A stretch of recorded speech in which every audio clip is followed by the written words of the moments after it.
Hello বন্ধুরা, আশা করছি সবাই খুব ভালো আছো। দেখো আমি কি বানাচ্ছি বলো তো, গাজরের হালুয়া। এই জন্য গাজরটা গ্রেট করে নিলাম। এরপর কড়াই দিয়ে দিলাম ঘি। দেখো ঘিটাও গরম হয়ে গেছে। কাজু দিয়ে দিলাম, কাজুটা ভেজে নেব হালকা করে। দেখো কাজুটা ভেজে নিচ্ছি। কাজুটা ভাজা হয়ে গেছে। এবার এর মধ্যে দিয়ে দিলাম কিশমিশ। কিশমিশটাও হালকা অল্প একটু ভেজে নিলাম, তুলে রেখে দিলাম। এবার ঘিয়ের মধ্যে দিয়ে দিলাম গাজর, গ্রেট করে রাখা গাজর। দেখো গাজরটা দিয়ে দিচ্ছি। গাজরটা এবার নেড়ে চেড়ে নেব। গাজরটা নেড়ে চেড়ে নিলাম। দেখো এর মধ্যে এবার দিয়ে দেব ঘন করে রেখেছিলাম দুধটা। দেখো এবার দুধটা দিয়ে দিচ্ছি।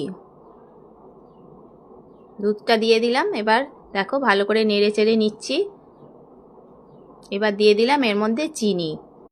চিনিটা দিয়ে কিছুক্ষণ নাড়াচাড়া করে নিয়েছিলাম। জল বেরিয়েছিল, একটু সেদ্ধ হয়ে গেছে। এবার দিয়ে দিলাম ভেজে রাখা কাজু, কিশমিশ আর গ্রেট করে রাখা খোয়া ক্ষীর দিয়ে ভালো করে মিশিয়ে নিচ্ছি। দেখো মেশানো হয়ে গেছে। এবার এর মধ্যে দিয়ে দিলাম এলাচ গুঁড়ো, অল্প করে এলাচ গুঁড়ো।